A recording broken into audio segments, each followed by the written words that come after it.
Income tax के section 194 के तहत इंश्योरेंस के पे आउट पर जो बेनिफिट मिलती है, यानी जब मैच्योरिटी होती है पॉलिसीज़ की, उसके बाद जो उसमें बेनिफिट होती है, यानी जो टोटल मैच्योरिटी अमाउंट होती है उसमें से अगर प्रीमियम को माइनस कर दें तो बाकी जो बेनिफिट होती है उस बेनिफिट पर टैक्स कैलकुलेट होती है और उसके हिसाब से टैक्स डिडक्शन करने के बाद कस्टमर को पे आउट दिया जाता था, यानी कि 5% टैक्स काटी जाती थी। अब उसके ये इनकम पार्ट होती है तो इनकम पार्ट पर टैक्स काटा जाता है और इस कारण ये 5% टैक्स काटी जाती थी।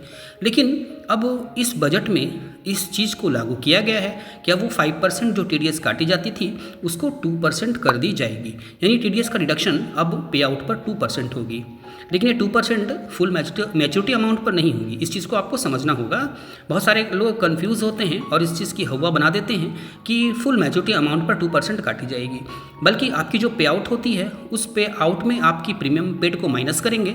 उसके बाद जो आपकी इनकम बेनिफिट होगी, यानी जो आपकी एक तरह से आप कहें कि जो आपकी इंटरेस्ट होगी, यानी जो आपकी एक्स्ट्रा बेनिफिट है, वो उस पर आपको 2% टीडीएस देनी होगी। यानी जो आपकी बेनिफिट हुई है, जो आपको लाभ हुआ है प्रीमियम काटने के बाद, उस पर आपको 2% टीडीएस देनी होगी। तो 5% से 2% टीडीएस कर दी गई है।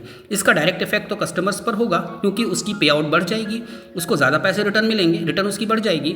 लेकिन इसका इफेक्ट कस्टमर्स के साथ साथ इंश्योरेंस एडवाइजर्स पर भी होगा।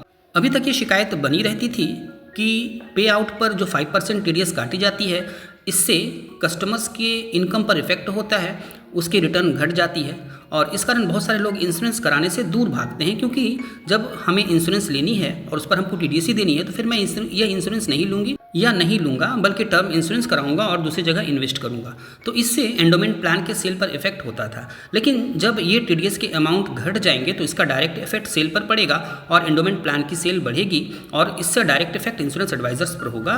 क्योंकि जो टर्म इंश्योरेंस और दूसरे प्लान सेल होते थे वो तो सेल होंगे ही अपने स्थान पर, लेकिन जो एंडोमेंट प्लान है जिस पर टीडीएस काटी जाती है उसकी सेल भी बढ़ जाएगी और इससे कस्टमर्स के साथ साथ इंश्योरेंस एडवाइजर्स को भी फायदा मिलने वाला है। तो इस प्रकार से इस बजट में इंश्योरेंस एडवाइजर्स को भी राहत दी गई है और ये इस रूप में कि जब 2% टीडीएस कटेगी तो पे आउट बढ़ जाएगी। कस्टमर्स को जब अधिक अमाउंट मिलेंगे तो इससे वो फ्यूचर में और भी एंडोमेंट्स प्लान कराएंगे और जो पढ़े लिखे लोग हैं जो जानते हैं कि इस पर टीडीएस काटी जाती है और एंडोमेंट प्लान नहीं लेते हैं वो भी एंडोमेंट प्लान लेंगे और इससे इसकी सेल बढ़ेगी, एंडोमेंट प्लान की सेल बढ़ेगी और इंश्योरेंस एडवाइजर्स अधिक से अधिक पॉलिसी सेल कर पाएंगे और वो अधिक से अधिक लोगों तक पहुंचेंगे, उनकी पहुंच बढ़ेगी और उनकी सेल बढ़ेगी, उनकी इनकम बढ़ेगी। यह चैनल फाइनटेक गाइड कंप्लीटली एलआईसी के एडवाइजर्स को डेडिकेटेड चैनल है। यदि आप एलआईसी के एडवाइज़र हैं और अभी तक आपने इस चैनल को सब्सक्राइब नहीं किया है तो ज़रूर सब्सक्राइब कर लें, साथ ही बेल आइकन को ऑल पर सेट कर दें जिससे जब भी कोई नई वीडियो अपलोड हो तो उसका नोटिफिकेशन आपको प्राप्त हो जाए। यह चैनल आपके लिए एक कंप्लीट गाइड है और इसका सबूत आपको मिलेगा जब इसके आप प्लेलिस्ट को फॉलो करेंगे। तो इसके प्लेलिस्ट में जाएँ, वहाँ देखें अलग अलग ग्रुप्स में आपके लिए बहुत ही उपयोगी वीडियोज़ हैं।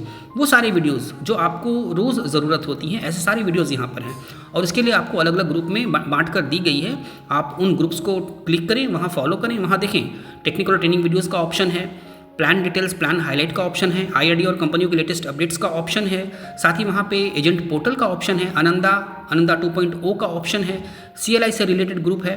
तो इस तरह के बहुत सारे ग्रुप्स वहाँ आपको मिलेंगे, उन ग्रुप्स को आप ज़रूर फॉलो करें।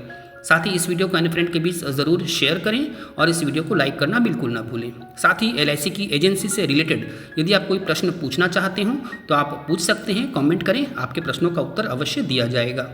Thank you.